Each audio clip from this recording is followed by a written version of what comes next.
জাতীয় নাগরিক পার্টির নেতা ও সদ্য সাবেক তথ্য উপদেষ্টা নাহিদ ইসলাম জানিয়েছেন, এবছর দেশে নির্বাচন হওয়া সম্ভব নয়, কারণ নির্বাচন হওয়ার মতো পরিবেশ ও জনগণের পুরোপুরি নিরাপত্তা অন্তর্বর্তী সরকার এখনো নিশ্চিত করতে পারেনি।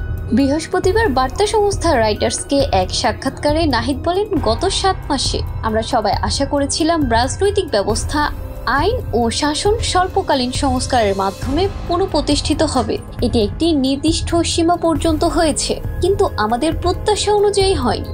বর্তমান আইন শাসনের পরিস্থিতি এবং রাজনৈতিক ব্যবস্থা বিবেচনায় আমি মনে করি না এবছর জাতীয় নির্বাচন আয়োজন সম্ভব হবে। গত বছর গণঅভ্যুত্থানের মুখে দেশ ছেড়ে পালান সাবেক স্বৈরাচার প্রধানমন্ত্রী শেখ হাসিনা। এরপর গত 8ই আগস্ট অন্তর্বর্তী সরকার প্রধানের দায়িত্ব নেন ডক্টর মোহাম্মদ ইউনূস।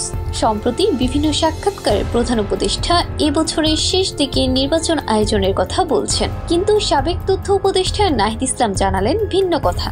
তবে নির্বাচন যখনই হয় তখনই জাতীয় নাগরিক পার্টি সেটিতে অংশ নিতে প্রস্তুত আছেন বলে জানান নাহিদ। কিন্তু নির্বাচনের আগে জুলাই ঘোষণাপত্রে সব রাজনৈতিক দলের ঐক্যমত্য পৌঁছানোর গুরুত্বপূর্ণ বলে মন্তব্য করেন তিনি। নাহিদ বলেন, যদি জুলাই ঘোষণাপত্র নিয়ে আমরা 1 মাসের মধ্যে ঐক্যমত্যে পৌঁছাতে পারি তাহলে আমরা তাৎক্ষণিক নির্বাচনের ডাক দিতে পারবো, কিন্তু যদি এতে সময় লাগে তাহলে নির্বাচন বিলম্বিত হতে পারে। এছাড়া তাদের নতুন দলকে প্রতিষ্ঠিত করতে অনেকে সমৃদ্ধশালী ও ধনী অর্থায়ন করেছে বলে জানিয়েছেন নাহিদ। তিনি বলেছেন, শিগগিরই তারা নতুন অফিস ও নির্বাচনের জন্য সাধারণ মানুষের কাছে অর্থ সহায়তা চাইবে।